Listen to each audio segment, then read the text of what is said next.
ಪೃಥ್ವಿನಲ್ಲಿರುವಂಥ ದ್ವೀಪಗಳು ಜಂಬೂ ದ್ವೀಪ, ಪ್ಲಕ್ಷದ್ವೀಪ, ಶೆಲ್ಮಾಲಿ ದ್ವೀಪ, ಕುಶ ದ್ವೀಪ, ಕ್ರೌಂಚ ದ್ವೀಪ, ಶಾಖ ದ್ವೀಪ, ಪುಷ್ಕರ ದ್ವೀಪ, ಈ ತರ 7 ದ್ವೀಪಗಳಿದ್ದಾವೆ. ನಮಸ್ಕಾರ ವೀಕ್ಷಕರೇ, ನಾನು ಎಷ್ಟೋ ವಿಷಯಗಳ ಬಗ್ಗೆ ನಿಮ್ಮ ಜೊತೆ ಡಿಸ್ಕಸ್ ಮಾಡಿದ್ದೀನಿ. ಅದಕ್ಕೆ ಎಷ್ಟೋ ಜನ ಕಮೆಂಟ್ಸ್ಗಳ ಮೂಲಕ ಕೆಲವಷ್ಟು ವಿಷಯಗಳನ್ನ ತಿಳಿಸೋ ಪ್ರಯತ್ನನೂ ಮಾಡ್ತಾ ಇರ್ತೀರಾ, ಕೆಲವಷ್ಟು ಜನ ಬಯ್ಯೋ ಪ್ರಯತ್ನನೂ ಮಾಡ್ತಾ ಇರ್ತೀರಾ. ಆದರೆ ನಾವು ಮಾಡ್ತಾ ಇರೋ ಕೆಲಸ ನಿಮಗೆ ಇನ್ಫಾರ್ಮೇಶನ್ ಕೊಡುವಂಥದ್ದು. ಯಾವುದೇ ಪಕ್ಷ, ಪಾರ್ಟಿ, ವ್ಯಕ್ತಿ ಇಲ್ಲಿ ಈ ರೀತಿ ಪ್ರಚಾರಗಳು ಏನೂ ಮಾಡ್ತಾ ಇಲ್ಲ. ಇರೋವಂಥ ವಿಷಯಗಳನ್ನ ಡಿಸ್ಕಸ್ ಮಾಡ್ತಾ ಇದ್ದೀವಿ. ಜನರಲ್ ಡಿಸ್ಕಷನ್ ಅಷ್ಟೇ. ಅರ್ಥ ಮಾಡ್ಕೊಳ್ಳೋರು ಯಾವ ರೀತಿ ಅರ್ಥ ಮಾಡ್ಕೊಳ್ತಿರೋ ನೀವು ಬಿಟ್ಟಿದ್ದು. ಸದ್ಯಕ್ಕೆ ಇದೇ ರೀತಿ ನಾವು ಮಾಡ್ತಾ ಇರೋ ಪ್ರೋಗ್ರಾಮ್ಗಳನ್ನ ನೋಡಿ ಕೆಲವಷ್ಟು ಜನ ಇನ್ನ ಎಷ್ಟೋ ಮಾಹಿತಿಗಳನ್ನ ತಿಳಿಸ್ಬೇಕಾಗಿದೆ. ಸರ್, ಜನರಿಗೆ ಇಂಥ ಮಾಹಿತಿಗಳು ಗೊತ್ತಿಲ್ಲ, ದಯವಿಟ್ಟು ಇಂಥ ಮಾಹಿತಿಗಳನ್ನ ತಿಳಿಸ್ಕೊಡಿ ಅನ್ನೋ ಕಾರಣದಿಂದ ಕೆಲವಷ್ಟು ವಿಷಯಗಳ ಬಗ್ಗೆ ನಮಗೆ ಮೆಸೇಜ್ನ ಮಾಡ್ತಾ ಇರ್ತಾರೆ, ಮೇಲ್ ಮಾಡ್ತಾ ಇದ್ದಾರೆ, ವಾಟ್ಸಪ್ ಮಾಡ್ತಾ ಇದ್ದಾರೆ. ಅದರಲ್ಲಿ ಒಬ್ರು ವಿಘ್ನೇಶ್ ಕಮ್ಮಾರ್ ಅನ್ನೋರು ಒಂದು ಬುಕ್ಕನ್ನ ನಮಗೆ ಕಳಿಸಿದ್ರು. ಅದೇನಂದ್ರೆ ವಿಧಿಲಿಖಿತ ನಕ್ಷೆಗಳು. ಕಾಣಿಸ್ತಾ ಇರ್ಬೋದು ನಿಮ್ಗೆ, ವಿಧಿಲಿಖಿತ ನಕ್ಷೆಗಳು.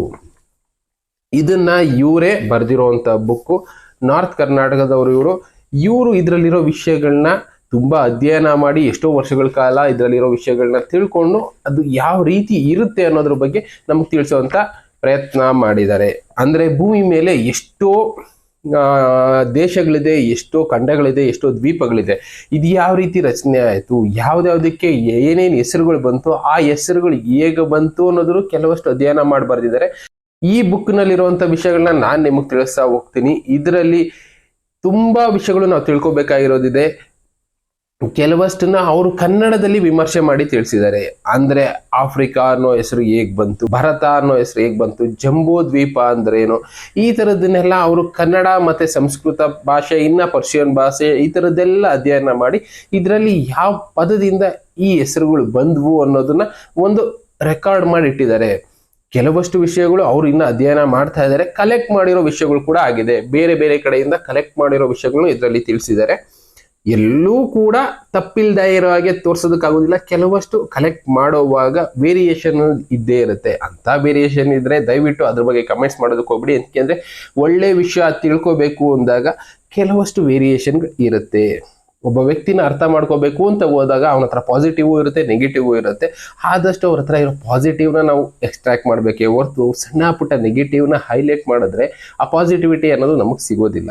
ಇದನ್ನ ಮಾತ್ರ ಹೇಳೋದಕ್ಕೆ ಇಷ್ಟಪಡ್ತೀನಿ. ಇನ್ನು ಈ ವಿಧಿಲಿಖಿತ ನಕ್ಷೆಗಳಲ್ಲಿ ಇರುವಂತ ವಿಷಯ ಮೇನ್ ಬಂದು, ನಾವು ಜಂಬೂ ದ್ವೀಪ ಅಂತ ತುಂಬಾ ಮಂತ್ರಗಳಲ್ಲಿ ಕೇಳಿದೀವಿ. ಜಂಬೂ ದ್ವೀಪೆ ಭಾರತ ಖಂಡೇ ಆರ್ಯಾವರ್ತೆ भारत वर्ष एक नगरी है विख्यात अयोध्या नाम की यही जन्म भूमि है परम पूज्य श्री राम की. ಈಗ ನಾವು ಯಾವುದೇ ಯಜ್ಞ ಹೋಮ ಇಲ್ಲ ಮನೆಯಲ್ಲಿ ಏನೇ ಪೂಜೆ ಮಾಡ್ಬೇಕಂದ್ರೂ ಜಂಬೂ ದ್ವೀಪೆ ಭರತ ವರ್ಷೆ ಅಂತ ಕೆಲವಷ್ಟು ಮಂತ್ರಗಳನ್ನ ಬಳಸ್ತೀವಿ. ಈ ಮಂತ್ರಗಳು ಹೇಗೆ ಬಂದವು? ನಮ್ದೊಂದು ಜಂಬೂ ದ್ವೀಪ ಆಗಿತ್ತು. ಭರತ ಖಂಡ ಅನ್ನೋದು ಜಂಬೂ ದ್ವೀಪದಲ್ಲಿ ಇತ್ತು. ನಮ್ಮ ಭೂಮಿ ಮೇಲೆ ಈ ರೀತಿ ದ್ವೀಪಗಳು ಎಷ್ಟಿದ್ವು, ಅವುಗಳು ಹೇಗೆ ರಚನೆ ಆದವು, ಇನ್ನ ಭರತ ವರ್ಷೆ ಅಂತ ಬೇರೆ ಹೇಳ್ತೀವಿ. ಆ ಭರತ ವರ್ಷೆ ಅಂದ್ರೆ ಏನು, ಆ ಭರತ ವರ್ಷದಲ್ಲಿ ಇರುವಂತ ವಿಷಯಗಳ ಬಗ್ಗೆ ಇವರು ಈ ಬುಕ್ಕಲ್ಲಿ ಕಂಪ್ಲೀಟ್ ಆಗಿ ತಿಳಿಸಿದ್ದಾರೆ. ನಾನು ಅದ್ರಲ್ಲಿ ಮೇನ್ ಅವ್ರು ಒಂದೇ ಒಂದು ಪೇಜಲ್ಲಿ ನಾನು ತೋರಿಸ್ತಾ ಇದ್ದೀನಿ. ಜಂಬೂ ದ್ವೀಪೆ ಅಂದ್ರೆ ಜಂಬೂ ದ್ವೀಪದ ಬಗ್ಗೆ ನಾವು ತಿಳಿಸ್ತಾ ಇರ್ತೀವಲ್ಲ, ಜಂಬೂ ದ್ವೀಪದಲ್ಲಿ ಯಾವ್ಯಾವ ವರ್ಷ ಬರುತ್ತೆ, ಅದರಲ್ಲಿ ಭರತ ವರ್ಷ ಕೂಡ ಇಲ್ಲಿದೆ, ಭರತ ವರ್ಷೆ. ಇನ್ನು ಬೇರೆ ಬೇರೆ ವರ್ಷಗಳಿದೆ, ಆ ವರ್ಷಗಳ ಬಗ್ಗೆನೂ ಇದರಲ್ಲಿ ಬುಕ್ಕಲ್ಲಿ ಕಂಪ್ಲೀಟ್ ಆಗಿ ತಿಳಿಸಿದ್ದಾರೆ. ಆ ವಿಷಯನೂ ನಾನು ತಿಳಿಸ್ಕೊಡ್ತಾ ಹೋಗ್ತೀನಿ. ಸ್ವಲ್ಪ ನಾನು ಓದ್ತಾ ಬುಕ್ ಇಂಟ್ರೆಸ್ಟಿಂಗ್ ಆಗಿರೋದ್ರಿಂದ ನಾನು ಈ ವಿಷಯಗಳನ್ನ ನಿಮಗೆ ತಿಳಿಸುವಂತ ಪ್ರಯತ್ನ ಮಾಡ್ತಾ ಇದ್ದೀನಿ.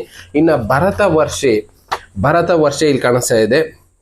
ಭರತ ವರ್ಷದಲ್ಲಿರುವಂತ ಅಷ್ಟಮಂಡಲ ನಕ್ಷೆಗಳು. ಇಲ್ಲಿ ಭಾರತದ ಒಂದು ಚಿತ್ರ ಇದೆ. ಭಾರತ ಬಿಟ್ಟರು ಇನ್ನು ಪಕ್ಕದಲ್ಲಿರುವಂತ ದೇಶಗಳು, ಇದು ಯಾವ್ಯಾವ ಪ್ರಾಣಿಗಳ ಆಧಾರದ ಮೇಲೆ ಈ ಹೆಸರುಗಳು ಬಂತು ಅನ್ನೋದನ್ನು ಕೂಡ ಇವರು ಒಂದು ಲೆಕ್ಕಾಚಾರದಲ್ಲಿ ವಿಷಯಗಳನ್ನ ಸಂಗ್ರಹ ಮಾಡಿ ನಮಗೆ ತಿಳಿಸುವಂತ ಪ್ರಯತ್ನ ಮಾಡಿದ್ದಾರೆ. ಇದನ್ನು ಕೂಡ ನಾನು ತಿಳಿಸ್ಕೊಡ್ತಾ ಹೋಗ್ತೀನಿ. ಅದರಲ್ಲಿ ಮೊದಲನೇದಾಗಿ ಇವರು ನಮ್ಗೆ ಹೇಳಿರೋದು ಒಂದೇ ಒಂದು ಪೀಠಿಕೆಯಲ್ಲಿ ಒಂದು ಅರ್ಥ ಆಗುವಂತ ಒಂದೆರಡು ವರ್ಡ್ ಹೇಳ್ತಾರೆ.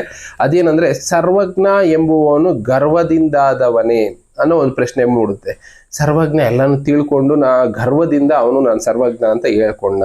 ಸರ್ವರೊಳಗೊಂದುದು ನುಡಿ ಕಲಿತು ವಿದ್ಯೆಯ ಪರ್ವತವೇ ಆದ ಸರ್ವಜ್ಞ. ಸರ್ವರ ಜೊತೆ ಸೇರಿ ಮಾತಾಡಿ ಅಲ್ಲಿ ಕಲಿತನಲ್ಲ ವಿದ್ಯೆ, ಆ ವಿದ್ಯೆಗಳ ಪರ್ವತದಿಂದ ಆದವನು ಸರ್ವಜ್ಞ. ನಾವಿಲ್ಲಿ ಅರ್ಥ ಮಾಡ್ಕೋಬೇಕಾಗಿರೋದಿಷ್ಟೇ, ನಾವು ಕೆಲವಷ್ಟು ವಿಷಯಗಳನ್ನ ತಿಳ್ಕೊಂಡಿರ್ತೀವಿ, ಆದರೂ ಅದರಲ್ಲಿ ತಪ್ಪು ಸರಿಗಳಿರುತ್ತೆ. ಎಲ್ಲನೂ ಎಲ್ಲರ ಕೈಲಿಂದನೂ ತಿಳ್ಕೊಳ್ಳೋದಕ್ಕಾಗೋದಿಲ್ಲ. ಭೂಮಿ ಮೇಲೆ ಅಷ್ಟೊಂದು ದೊಡ್ಡ ಮಟ್ಟದ ಜ್ಞಾನ ಅನ್ನೋದಿದೆ. ಮನುಷ್ಯ ಸದಾ ಯಾವಾಗಲೂ ಜ್ಞಾನಗಳನ್ನ ತಿಳ್ಕೊಳ್ಳೋದಕ್ಕೆ ಪ್ರಯತ್ನ ಮಾಡ್ತಾ ಇರಬೇಕು. ತಿಳ್ಕೊಂಡಷ್ಟು ಪರ್ವತದ ಮಟ್ಟದಲ್ಲಿ ಆ ಜ್ಞಾನ ಅನ್ನೋದು ಬೆಳೀತಾ ಹೋಗುತ್ತೆ, ಅವನು ಸರ್ವಜ್ಞ ಆಗ್ತಾನೆ ಅಂತಾನೆ ಇವರು ತಿಳಿಸಿರೋದು.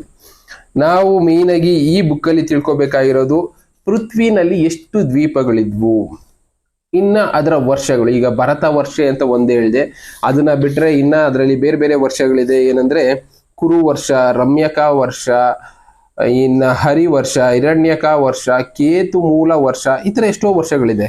ಇನ್ನ ಭರತ ವರ್ಷದಲ್ಲೂ ಕೂಡ ನಾಗಮಂಡಲ, ಶಾಕ್ಯ, ಭೂಮಾರ್ಪಕ, ಗೃದ್ರಾವಿಡ, ತಿಮಿಶುಂಗಲ, ಕುಂಬೋಜ, ಈ ತರದ್ದು ಬೇರೆ ಬೇರೆ ಹೆಸರುಗಳಿದೆ. ಈ ಹೆಸರುಗಳನ್ನ ಕೂಡ ಯಾವಾಗ ಹೇಗೆ ಕರೀತಾ ಇದ್ರು ಅನ್ನೋದ್ರ ಬಗ್ಗೆನೂ ಅವ್ರು ಡೀಟೇಲ್ ಆಗಿ ಹೇಳ್ತಾ ಹೋಗ್ತಾರೆ.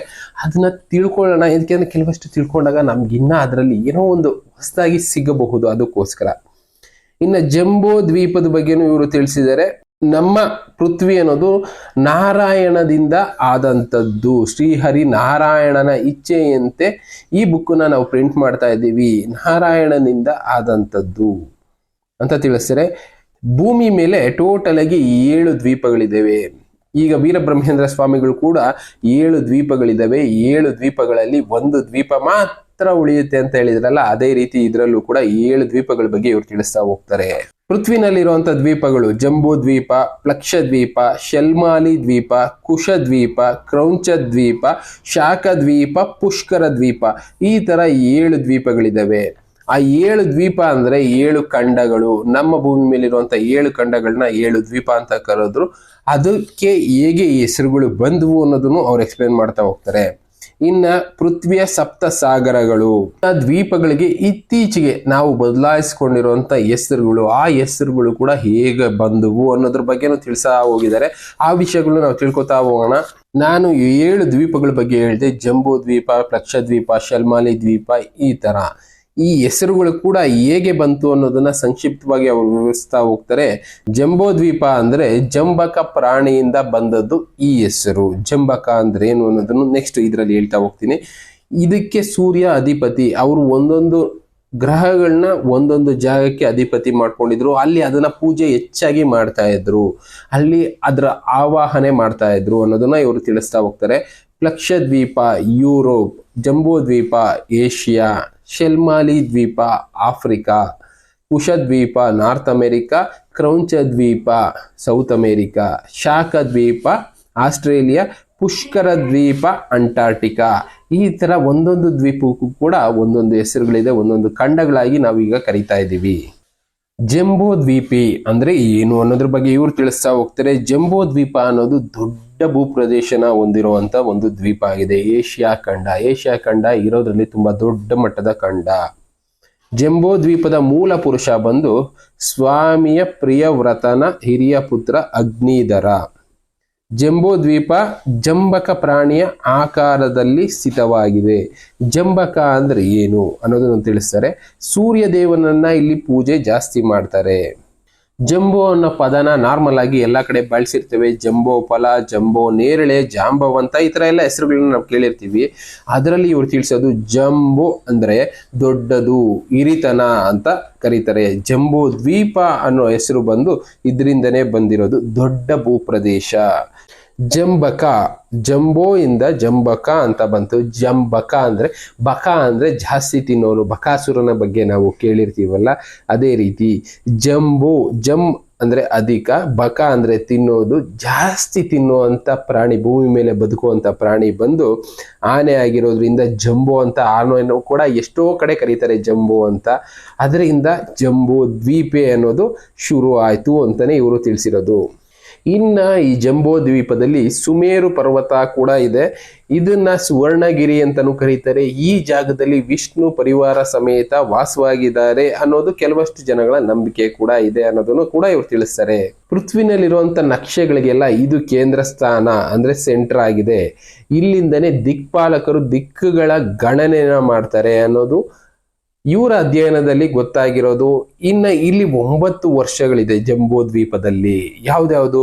ಜಂಬೋ ದ್ವೀಪದಲ್ಲಿ ಸುಮಾರು 9 ವರ್ಷಗಳು ಇವೆ. ವರ್ಷಗಳು ಅಂದ್ರೆ ಇವರು ದೇಶಗಳ ರೀತಿ ಇರುವಂತದನ್ನ ವಿಂಗಡಣೆ ಮಾಡ್ತಾ ಹೋಗ್ತಾರೆ, ಭಾಗಗಳಾಗಿ ವಿಂಗಡಣೆ ಮಾಡ್ತಾ ಹೋಗ್ತಾರೆ. ಅದು ಹೇಗೆ ಅನ್ನೋದನ್ನ ನಾವು ಇದ್ರಲ್ಲಿ ನೋಡ್ಬೋದು. ಜಂಬೋ ದ್ವೀಪೆ ಇದರಲ್ಲಿ ಭರತ ವರ್ಷ ಅಂದ್ರೆ ಕರಡಿ ಆಕಾರದಲ್ಲಿದೆ. ಇಲ್ಲಿ ನೋಡ್ಬೋದು ಭರತ ವರ್ಷ ಇಲ್ಲಿದೆ. ಅದನ್ನ ಈ ತರ ಇಟ್ಕೊಂಡ್ರೆ ಕರಡಿ ಆಕಾರದಲ್ಲಿ ಕಾಣಿಸುತ್ತೆ. ಇದನ್ನ ಭರತ ವರ್ಷನ ಕರಡಿ ಆಕಾರದಲ್ಲಿ ಇರೋದ್ರಿಂದ ಆ ರೀತಿ ಕರೆದ್ರು. ಕಿಂಪುರುಷ ವರ್ಷೆ ಭ್ರೂಣ ಅವಸ್ಥೆನಲ್ಲಿರುವಂತ ಒಂದು ಭೂಭಾಗ ಇಲ್ಲಿದೆ. ಆ ಭೂಭಾಗ ನೋಡ್ಬೋದು. ಇನ್ನ ಕುರು ವರ್ಷ ಆಲದ ಮರದ ಆಕಾರ, ಹರಿವರ್ಷ ಕೃಷ್ಣ ಮೃಗ, ಇಲಾವೃತ ವರ್ಷ ಗುಬ್ಬಿಗಳು, ಭದ್ರ ವರ್ಷ ಕುದುರೆ, ಹಿರಣ್ಯಕ ವರ್ಷ ವೀರ್ಯಾಣು, ರಮ್ಯಕ ವರ್ಷ ಗೇಂಡ ಮೃಗ ಮತ್ತು ಕೇತುಮಾಲ ವರ್ಷ ಧರ್ಮದ ಧ್ವಜ. ನಾವು ಮ್ಯಾಪ್ ಅಲ್ಲಿ ಇದೇ ರೀತಿ ನೋಡ್ತೀವಿ ಅಂದ್ರೆ ಭಾರತ ಇಲ್ಲಿರೋ ಭಾಗದಲ್ಲಿ ನೋಡ್ತೀವಿ ಅಂದ್ರೆ ಈ ರೀತಿ ಇರೋ ಭಾಗನ ಅವರು ಜಂಬೂ ದ್ವೀಪೆ ಅಂತ ಕರೀತಾ ಇದ್ರು ಹಿಂದಿನ ಕಾಲದಲ್ಲಿ ಅನ್ನೋದನ್ನ ಇವರು ತಿಳಿಸ್ತಾ ಇದ್ದಾರೆ. ಅದನ್ನೇ ಇವಾಗ್ಲೂ ಕೂಡ ನಾವು ಬಳಸ್ತಾ ಇದ್ದೀವಿ ನಮ್ಮ ಸಂಸ್ಕೃತದ ಪದಗಳಲ್ಲಿ. ಜಂಬೋ ದ್ವೀಪದ 9 ವರ್ಷಗಳ ನಕ್ಷೆ ಇಲ್ಲಿದೆ.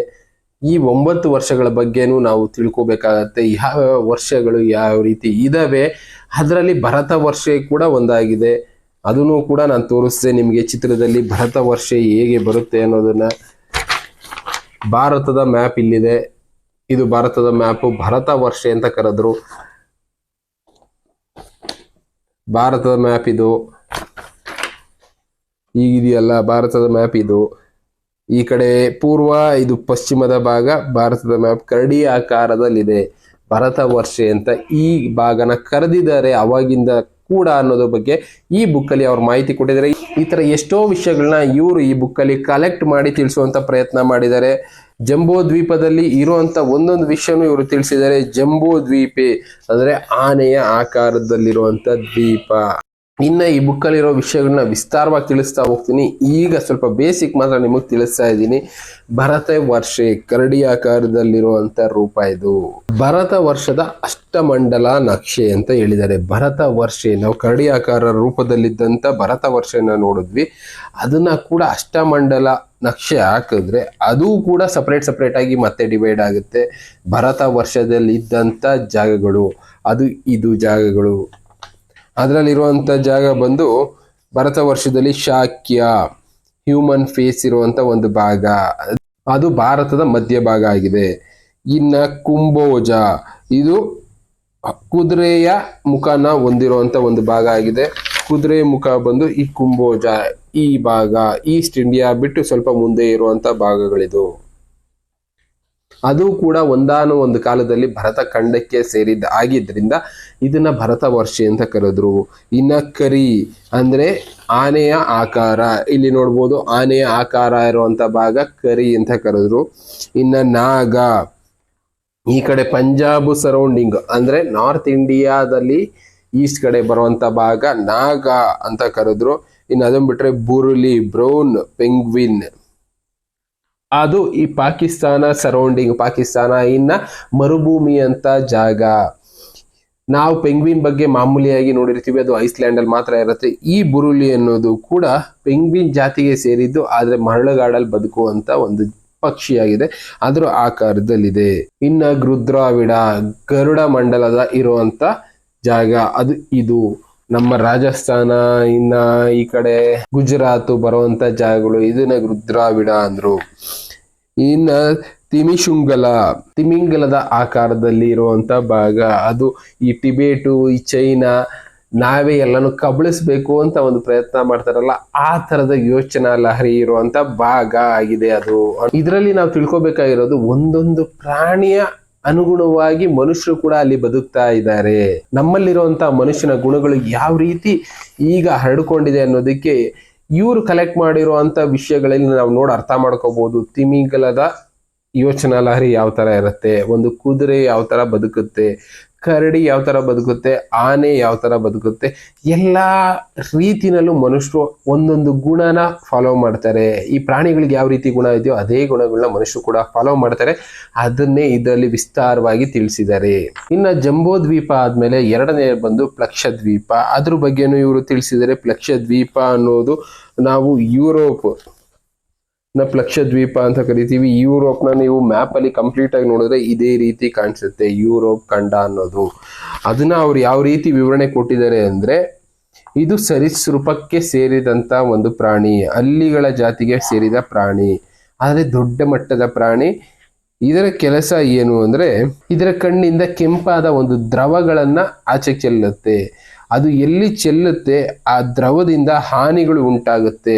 ಅದನ್ನೇ ಇವರು ಪ್ಲಕ್ಷದ್ವೀಪ ಅಂತ ಕರೆದ್ರು. ಪ್ಲ ಅಂದ್ರೆ ಕೆಂಪಾದ ದ್ರವ, ಕ್ಷ ಅಂದ್ರೆ ಹಾನಿ ಉಂಟಾಗುವುದು. ಆ ಕೆಂಪಾದ ದ್ರವದಿಂದ ಹಾನಿ ಉಂಟಾಗುತ್ತಲ್ಲ, ಆ ಪ್ರಾಣಿ ಆಕಾರದ ಒಂದು ಭೂಭಾಗನ ಇವರು ಯುರೋಪ್ ಖಂಡನ ಪ್ಲಕ್ಷದ್ವೀಪ ಅಂತ ವಿವರಣೆ ಮೂಲಕ ತಿಳಿಸಿದ್ದಾರೆ.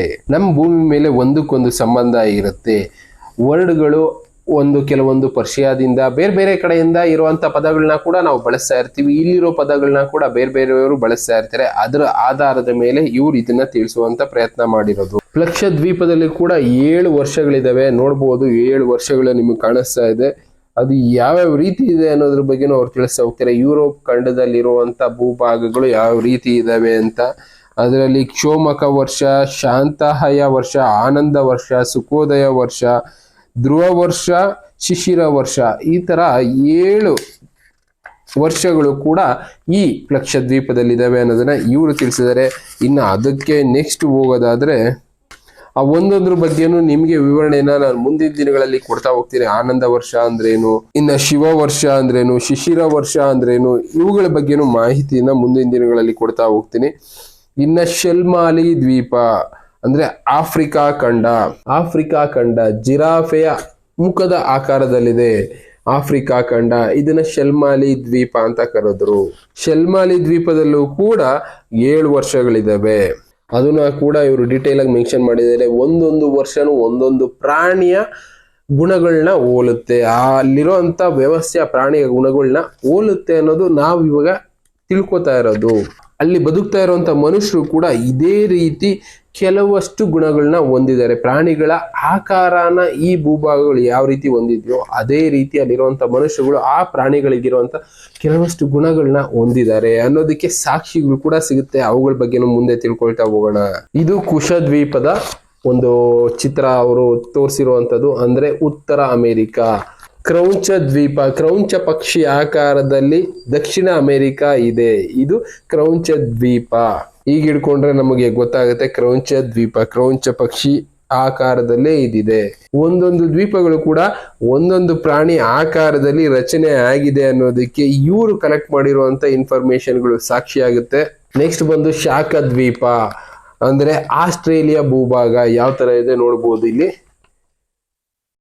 ಕಾಂಗರೋ ರೀತಿನಲ್ಲೇ ಶಾಖ ಉತ್ಪತ್ತಿ ಮಾಡೋ ಕಾಂಗರೋ ರೀತಿನಲ್ಲೇ ಈ ಭೂಭಾಗನೂ ಇದೆ. ಕಾಂಗರೋ ಇಲ್ಲಿ ನೋಡ್ಬೋದು, ಕಾಂಗರೋ ದೇಹ ಇದ್ದಾಗೆ ಈ ಆಸ್ಟ್ರೇಲಿಯಾ ಭೂಭಾಗ ಕೂಡ ಇದೆ. ಕೊನೆಯದಾಗಿ ಪುಷ್ಕರ ದ್ವೀಪ ಅಂದ್ರೆ ಅಂಟಾರ್ಟಿಕಾ. ಅಂದ್ರೆ ಭೂಮಿ ಮೇಲೆ ಬ್ರೈನ್ ಅನ್ನೋದನ್ನ ಇವರು ಅಂಟಾರ್ಟಿಕಾ ದ್ವೀಪಕ್ಕೆ ಹೋಲಿಸ್ತಾರೆ. ಇದು ಕೂಡ ಕಲೆಕ್ಟೆಡ್ ಇನ್ಫಾರ್ಮೇಶನ್. ನಾವು ಈ ಮ್ಯಾಪ್ಗಳನ್ನೆಲ್ಲ ಬೇಕಾದ್ರೆ ಈಗಿರುವಂತ ಎಕ್ಸಾಕ್ಟ್ ಮ್ಯಾಪ್ ಜೊತೆ ಮ್ಯಾಚ್ ಮಾಡಿ ನೋಡಿದ್ರೆ ಇದೇ ರೂಪಗಳನ್ನ ಅವು ಕೂಡ ಹೋಲುತ್ತೆ ಅಂತಾನೆ ಇವರು ತಿಳಿಸ್ತಾ ಇರೋದು ಈ ಬುಕ್ಕಿನ ಮೂಲಕ. ಇದ್ರಲ್ಲಿ ಇನ್ನೂ ಎಷ್ಟೋ ವಿಷಯಗಳಿದೆ ನಿಮಗೆ ತಿಳಿಸುವಂತದ್ದು.